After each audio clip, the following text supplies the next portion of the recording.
వరంగల్ జిల్లా నల్లబెల్లి మండలంలోని రంగాయి చెరువు మత్తడిని గుర్తు తెలియని వ్యక్తులు ధ్వంసం చేశారు. చెరువులో 4.5 అడుగుల మేర నీరు తగ్గిందని రైతులు ఆవేదన వ్యక్తం చేశారు.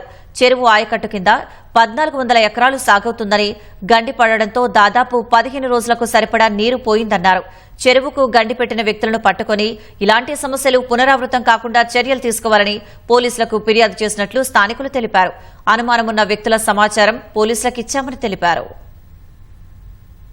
మత్తడిని గుర్తు తెలియని వ్యక్తులు దాదాపు 20 ఫీట్ల వెడల్పుతోటి దాన్ని మొత్తం ధ్వంసం చేసి వాళ్ళకు నీళ్లు వదలడం జరిగింది. దీని మీద నిన్న మేము ఏఐ గారి డిఆర్కి కాంప్లిమెంట్ చేయగా వాళ్ళు కేసు ప్రొడ్యూస్ చేసి మరమ్మత్తు నిమిత్తం మీరు రైతులుగా చేసుకోరని మేము మా సొంత డబ్బులతోటే మేము ఈ రోజు చేసుకోవడం జరుగుతుంది.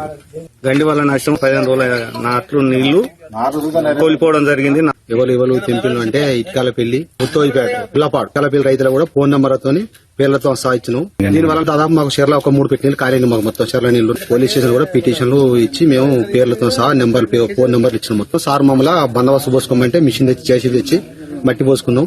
సార్ తర్వాత దాన్ని ఎస్టిమేషన్ వేసి గండి దాని బందోబస్తు మళ్ళీ మత్తరు కట్టిస్తా. సార్ కూడా నాకు న్యాయంగా మాట్లాడింది. సార్ ఇలాంటి ధ్వంసం చేసే వ్యక్తులను ప్రభుత్వ పరంగా వీళ్ళ చట్టరీత్యా కేసులు పెట్టాలని మేము అనుకుంటున్నాం. ఎవరు దీని గండి పెట్టినా వాళ్ళు దీని నష్టాన్ని మాకు చేకూర్చాలని మేము ఖచ్చితంగా మాట్లాడడం జరుగుతున్నది.